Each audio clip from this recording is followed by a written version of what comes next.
என்னுடைய அன்பு தம்பி கார்த்தி எஸ்கே அது எல்லாமே தம்பியை பற்றி சொல்லிட்டாங்க. என்கிட்ட தம்பி நானும் தம்பி ஒரு அண்ணன் தம்பி 8 வருஷமா இருக்கும். தம்பி ஒரே ஒரு வார்த்தை சொல்லாப்புல அப்பப்போ அண்ணே நான் நடிக்கிற படங்கள்ல எல்லாத்தையும் நான் திணிக்க முடியாதுங்க. வேற ஒரு இயக்குனர் வேற ஒரு ப்ரொடக்ஷன்ல இந்த படம் என் படம் சொசைட்டிக்கு ஏதாவது வகையில் பிரயோஜனமா இருக்கணும் அப்படித்தானே நான் நினைக்கிறேன். நான் ரொம்ப திணிக்க முடியாதுங்க.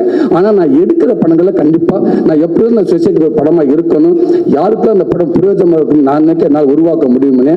அப்படிதான் இந்த எஸ்கே ப்ரொடக்ஷன் நான் ஒவ்வொரு படமும் நான் பார்த்துக்கிட்டே வரேன். கண்டிப்பா கொஞ்ச நாளைக்கு அப்புறம் திரும்பி பார்க்கப்ப நாளைக்கு என் பிள்ளை இருக்கப்ப எங்க அப்பா எங்க கம்பெனில என்ன படம் பண்ணான்னு ஆணித்தனமா நெஞ்சு நிமித்தி சொல்லணும். எங்க கம்பெனியில் இப்படி படங்கள் தாண்டா நாங்கள் எடுத்தோம், எங்க அப்பா இப்படித்தான் படம் எடுத்தாரு அப்படின்னு சொன்னா அதை உருவாக்கிட்டு இருக்க தம்பி இன்னும் பல தலைமுறை ஈராசலன்னு என்ன சொல்ற மாதிரி இன்னும் பல தலைமுறைக்கு இந்த பேர் எடுத்து போயிட்டு இருப்பாங்க தம்பி. இந்த எஸ்கேன்ற பேரு அவளை ஈஸியா லேசா கூட மங்கள கூட ஆகாது தம்பி. அது இது பிரகாசமா ஆகிட்டு போயிட்டே இருக்கு தம்பி. அதுக்கு அத்தனை பேர் இருப்பாங்கன்னு நினைக்கிறேன் தம்பி.